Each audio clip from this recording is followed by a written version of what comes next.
So what you refer to as my body right now is an accumulation of food. It's a heap of food. Not a pleasant way to describe you, but it is. What you call as my mind, largely in people's experience, is an accumulation of impressions over a period of time. Agreed. So, if you have to gather this much of impressions and this much of body, something more fundamental must be there, isn't it? Houston, Texas is an accumulation of roadways and buildings, but we wouldn't say that Houston was there and then gathered. You are not a piece of geography. You are not a piece of geography, are you?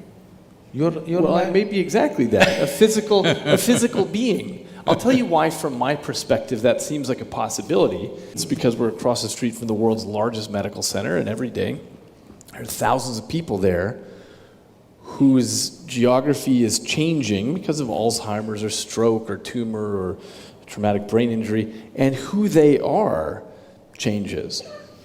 It doesn't seem like there's something fundamental that outlasts damage to the tissue. See, you're talking about thought and emotion.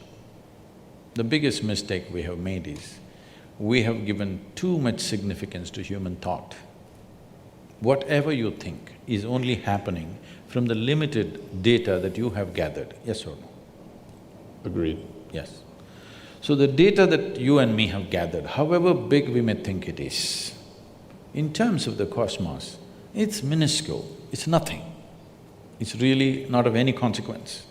So from this minuscule of data that we have gathered, we are generating some thought which could be useful in making our lives, it could be useful in creating a few things, it could be useful fundamentally for our survival and to enhancement of our survival process, all this.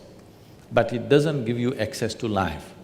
Thought and emotion is psychological drama that's happening within you. You can conduct it any way you want.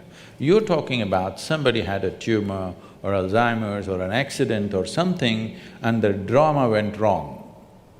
The drama can go wrong even without any of those ailments. You ask people. People's drama goes wrong without any accident or injury or ailment, just like that, drama goes wrong on a daily basis for a lot of people. We usually give that a name though, something like depression or a psychotic break. That's a business. Not one I'm making any money on. I'm saying there's only this much. Either your faculties are taking instructions from you or they have become compulsive for some reason, all right? Either your body and mind, you can conduct it consciously or it's become compulsive. That's all that's happening.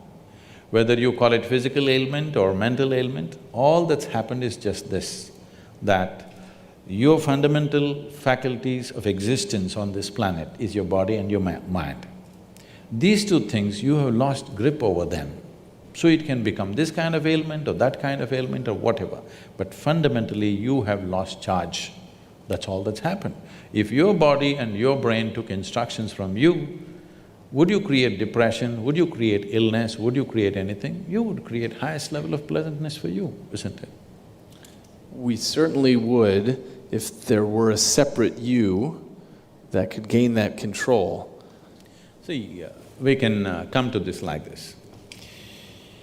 There is something called… because I see that you keep referring my brain. If you say my brain, that means it's yours. What is yours can't be you, right?